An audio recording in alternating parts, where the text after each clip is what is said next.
Hello दोस्तों, आज जो मैं आपको कहानी सुनाने जा रही हूँ ये कहानी है खूबसूरत लड़कियों की बारिश की। तो चलिए दोस्तों, देखते हैं खूबसूरत लड़कियों की बारिश की कहानी। बहुत समय पहले की बात है। परी देश में डायना नाम की एक बुरी परी रहती थी।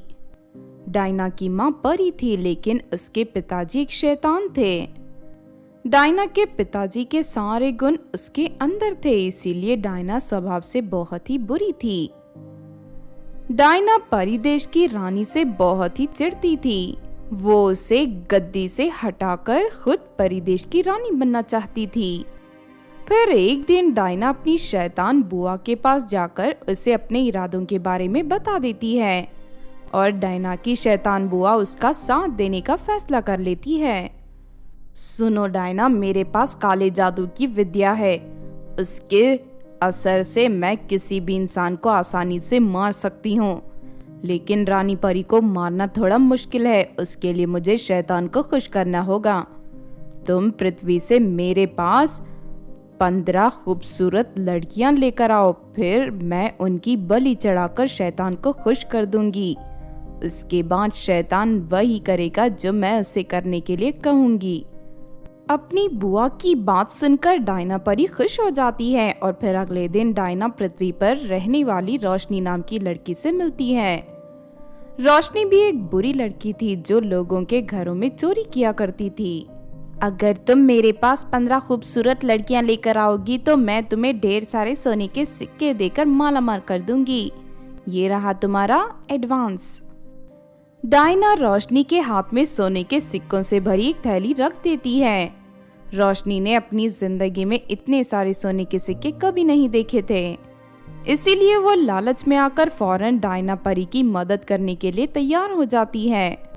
फिर अगले दिन रोशनी अखबार में एक ब्यूटी कॉन्टेस्ट का इश्तिहार देती है। उस इश्तिहार को देख बहुत सारी लड़कियां रोशनी के पास आ जाती हैं। फिर रोशनी उनमें से 15 खूबसूरत लड़कियों को छान कर अलग कर देती है। उसके बाद रोशनी फोन करके डायना परी को वहां बुला लेती है। मैं इस ब्यूटी कॉन्टेस्ट को करवाने वाली कंपनी की मैनेजर हूँ। तुम सबको मेरे साथ दूसरे शहर चलना होगा। तभी उनमें से एक लड़की कहती है, लेकिन आप हमें कहाँ लेकर जाने वाली हो? हमें तो बताया गया था कि ब्यूटी कॉन्टेस्ट इसी शहर में होगा। हमने अभी तक अपने घर में इस बारे में कुछ नहीं बताया। पहले आप हमें घर वालों को बताने दीजिए। ये सुनकर डायना परी और रोशनी घबरा जाते हैं। तभी डायना परी धीरे से रोशनी के कान में कहती है, सुनो, ये लड़की तो बहुत ही चालाक है। हमें इन्हें किसी दूसरे तरीके से ले जाना होगा। तुम एक काम करो, इन सब के लिए कॉफी बना कर लाओ और उस कॉफी में बेहोशी की दवाई मिला देना। इतना कहकर डायना परी रोशनी को बेहोशी की दवाई दे देती है। उसके बाद रोशनी रसोई घर में जाकर उन सभी लड़कियों के लिए कॉफी बनाकर ले आती है। तुम सब पहले आराम से बैठकर कॉफी पी लो, उसके बाद तुम अपने घर पर फोन करके सब कुछ बता देना। फिर वो लड़की सभी लड़कियों को कॉफी पीने के लिए दे देती है, लेकिन फिर कॉफी पीते ही वो सभी लड़कियां बेहोश हो जाती हैं। उसके बाद डायना परी और रोशनी उन सभी लड़कियों को उठाकर जादुई कालीन के ऊपर रख देती हैं।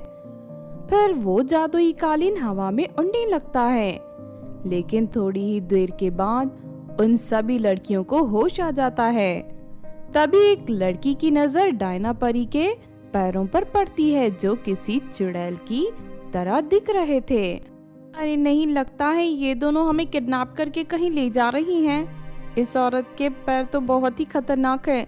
सुनो, इस तरह हमें हवा में उड़ाकर तुम कहाँ ले जा रही हो? मैंने तुम सबको किडनैप कर लिया है। अब मैं तुम सबको परिदेश ले जाकर शैतान को तुम्हारी बलि चढ़ा दूंगी। ये सुनते ही सभी लड़कियां घबरा जाती हैं। तुम सबकी भलाई इसी में है कि चुपचाप बैठी रहो, वरना मैं तुम सबको जादुई कालीन से नीचे फेंक दूंगी। नहीं नहीं, मैं तुमसे नहीं डरती। इसी वक्त हमें नीचे उतारो, वरना ठीक नहीं होगा।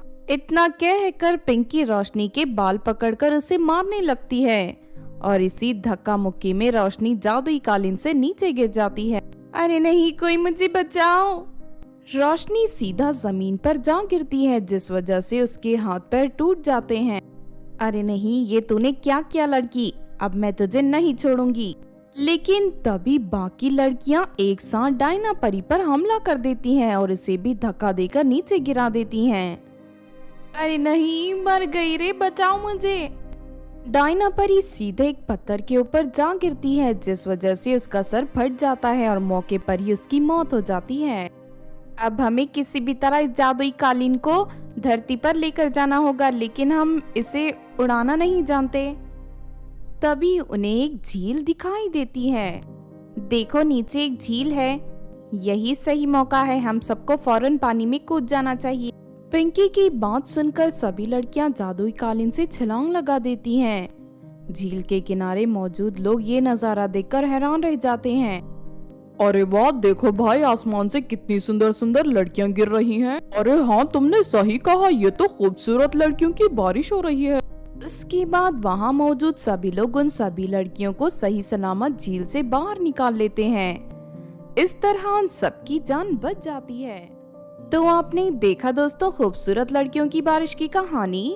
इस कहानी से हमें ये सीख मिलती है कि लालच में आकर बुरे काम करने वालों के साथ हमेशा बुरा ही होता है। इसीलिए चाहे कुछ भी हो जाए, हमें जिंदगी में कभी लालच में पड़कर कोई बुरा काम नहीं करना चाहिए। अगर ये कहानी आपको अच्छी लगी हो तो जरूर लाइक करें और हमारे चैनल सोना टीवी को सब्सक्राइब भी कर लें। और हाँ दोस्तों, हमें कमेंट करके जरूर बताना कि आपको कहानी कैसी लगी।